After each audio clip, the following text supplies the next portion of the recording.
ज़्यादा परेशान करता था ना। वैसे भी ना मेरे सास ससुर को तो ना दिमाग ही नहीं था। एक अपने बेटे को छोड़ के सौतेले बेटे के नाम पे प्रॉपर्टी करने की ज़रूरत क्या थी? उन्होंने तो दिमाग चलाया नहीं। उसके दिमाग ना चलने के चक्कर में मुझे और रविंद्र को सफ़र करना पड़ रहा है। हमें एक एक रुपए के लिए मोहताज होना पड़ रहा है। हमारी ख्वाहिशों को अपने आप को मारना पड़ रहा है। आज तो इसका ना काम ही ख़त्म कर दिया। और वैसे भी ना बहुत ज़्यादा आराम की नींद सो रहा था ना। अब मैं देखती हूँ। वैसे इसको ना छुपा कर रख दूँ। अगर किसी ने मुझे देख लिया, इसको मारा, इससे तो खून क्यों नहीं निकला? चलो छोड़ो, नहीं निकला तो कोई बात नहीं, वैसे ही पतला दुबला सा तो था ही। अब तो मर गया। अब इसकी सारी प्रॉपर्टी रविंद्र के नाम पे ऑटोमेटिक हो जाएगी। और इसके बाद जो मेरी और रविंद्र की लाइफ होगी ना, हाय हाय, मैं तो घूमने जाऊंगी। मैं फटाफट पैकिंग भी कर लूँगी जल्दी से। और वैसे भी ना अब इतनी बात क्यों कर रही हूँ मैं? मुझे जाना चाहिए, कोई मुझे देख ले नहीं। रुको अंजू। अरे रविंद्र। अंजू, क्या किया तुमने ये सब? मैंने क्या किया? मैंने कुछ भी नहीं किया। अच्छा, तुमने कुछ भी नहीं किया। तुमने इस सिलेंडर की मदद से मेरे भाई को मारा है ना तुमने? हाँ, मारा है मैंने। और वैसे भी ना तुम्हारे माँ बाप ने तो सोचा नहीं, तुम्हारी सारी प्रॉपर्टी एक ऐसे लड़के के नाम करके गए जो उनकी औलाद था ही नहीं। और वैसे भी ना मैंने सही किया। अब ना ये जो प्रॉपर्टी है ना, सारी प्रॉपर्टी तुम्हारे नाम पे अपने आप ट्रांसफर हो जाएगी। कुछ हमको करना भी नहीं पड़ेगा। तुम्हें एक बात बोलूं, तुम सोचो मत। अब ना हमारे पास इतना पैसा होगा ना कि ये जो खून का है ना, हम सबसे छुपा लेंगे। हम लोगों को बोल देंगे कि वो बाहर चला गया, विदेश चला गया रहने के लिए। किसी को पकानो कान खबर नहीं होगी कि ये अब है ही नहीं इस दुनिया के अंदर। अंजू, ये तुम क्या बकवास कर रही हो? तुम्हें पता है वो मेरा भाई था। अरे माना सौतेला था, इसका मतलब ये नहीं है कि चंद प्रॉपर्टी के चक्कर में तुम मेरे भाई को मार दोगी। तुमने ना बहुत बड़ी गलती की है। तुम्हें सच्चाई का कुछ पता भी नहीं है कि आखिर में सच्चाई क्या है। अरे सच्चाई मुझे जाननी भी नहीं है, मुझे बस पैसा चाहिए। और मैंने पैसे के लिए मारा है। और वैसे भी ना मैंने सही किया है, क्योंकि तुम में तो इतनी हिम्मत थी नहीं कि तुम उससे कह सको कि सारी प्रॉपर्टी वो तुम्हारे नाम पे कर दे। अब तुमने तो हिम्मत दिखाई नहीं, मैंने हिम्मत दिखाई है, तो मुझे गुस्सा और दिखा रहे हो। अंजू, तुम्हें कुछ भी नहीं पता।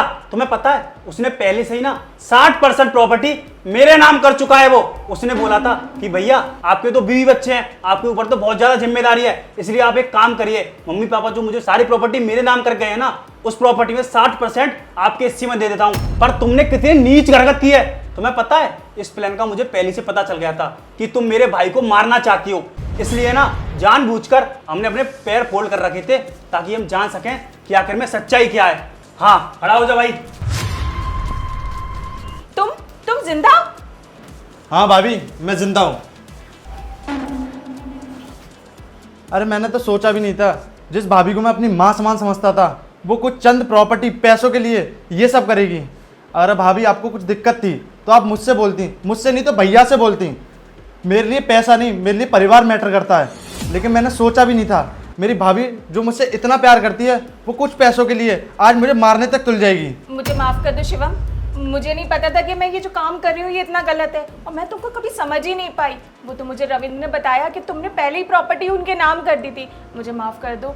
अपनी भाभी को माँ समान समझते हो ना, तो इस छोटी सी गलती को माफ़ कर दो मेरी। भाभी मैं तो माफ़ कर दूंगा, लेकिन जो आज आपने ऐसा काम किया है, सोचो मुझे कैसा लग रहा होगा।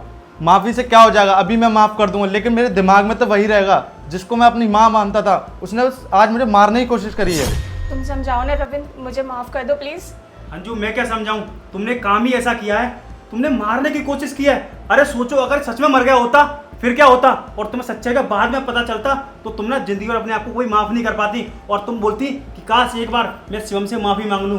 अंजू, अब तुम एक काम करो, तुम ना इस घर में नहीं रुकोगी, अभी की अभी ना इस घर से निकल जाओ, क्योंकि तुमने ना मेरे भाई को मारने की कोशिश की है। तो तुम्हारे लिए अच्छा यही रहेगा, इससे पहले पुलिस को फोन करूं, निकल जाओ मेरे घर से। पर रविंद्र, अरे नहीं भैया, आप मेरी वजह से ना अपना घर परिवार खराब मत करो। वैसे भी अभी छोटू छुटकी आ जाएंगे तो आपको उनको भी देखना है, उनको क्या जवाब दोगे। ज़्यादा नहीं, मैं चला जाता हूँ, आप भाभी का ख्याल रखो, मैं यहाँ से चला जाता हूँ अभी। अरे नहीं छोटे, कोई कहीं नहीं जाएगा। देखा, ये अभी तुम्हें माफ कर रहा है। तुमने इतना गलत सलूक किया है, उसके बावजूद भी देखो, आज के बाद तुमने ऐसी गलती की ना तो याद रखना, इस घर में तुम्हारा आखिरी दिन होगा उस दिन। ठीक है शिवम। और जाओ यहाँ से।